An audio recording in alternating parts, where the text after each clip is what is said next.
Good day, I'm Stacey Ann Smith and this is your JIS News for Friday, March 21.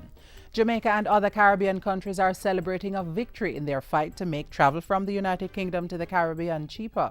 The countries had been lobbying to lower the air passenger duty APD rate for travel from the UK to the region, asking that it be the same as flights to the United States. British Chancellor of the Exchequer George Osborne has announced the axing of the contentious APD bans.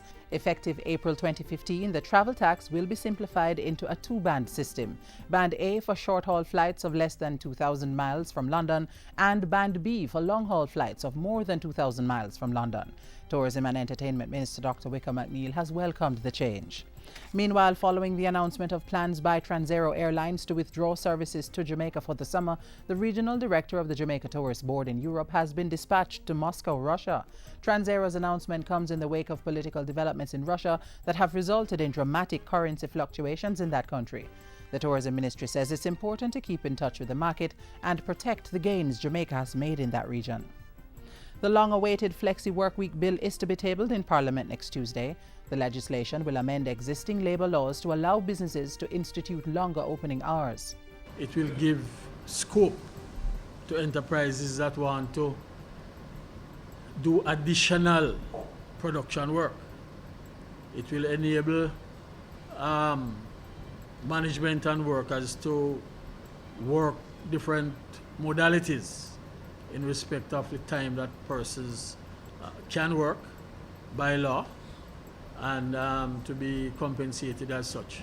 The Labour and Social Security Minister made the announcement in a press briefing just before he toured plant operations at the Caribbean Cement Company Limited. More ambulances are coming for the public health sector. Health Minister Dr. Fenton Ferguson made the announcement while handing over an ambulance to the Ministry of National Security Tuesday for the transportation of wounded police officers. I've ordered an additional 10 that is being processed now, and it is my intention annually to bring in a minimum of 10 ambulances till we get to where we want to be. The Health Minister said having an adequate fleet of ambulances in the system was one of the ways to reduce cost in public health management as it eliminates the need for renting.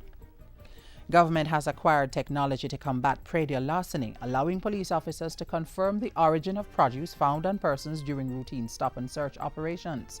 The software was developed by a group of fellows under the Code for the Caribbean Fellowship Program.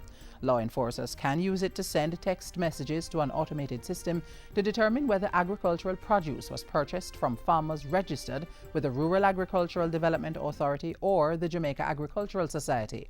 We consider this initiative a positive step in the right direction. Meanwhile, the Agriculture Ministry is providing more opportunities for Irish potato farmers to improve their operations and grow more. Farmers from Manchester, St. Elizabeth, Clarendon and Trelawney recently took part in an exchange program to build best practices. We choose some of the best farmers like Mr. Sital to take other farmers to learn best practices and to integrate them to develop the whole Irish potato business in terms of marketing, technology transfer, sale, and how they do Irish potato farming differently in different areas. And then we will assimilate this and get the best practices from this. The exercise was organized by the Rural Agricultural Development Authority to support expanded Irish potato production and cut back on imports. The Agriculture Ministry is working towards satisfying the demand for table Irish potato by producing up to 1,600 hectares within these farm areas by 2015-2016.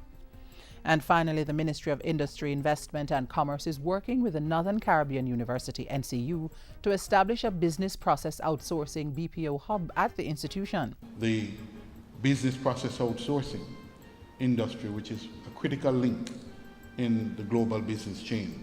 And I'll be working very closely with Mr. President to ensure that this campus, like the University of the West Indies, become a major actor in the business process outsourcing industry. The Portfolio Minister was speaking recently at a logistics hub symposium at the university. The BPO hub at NCU will form part of government's plans to build out approximately 1 million square feet of space for the sector during the next 3 to 5 years. And that's it for JIS News Today. I'm Stacey Ann Smith. Thank you for watching.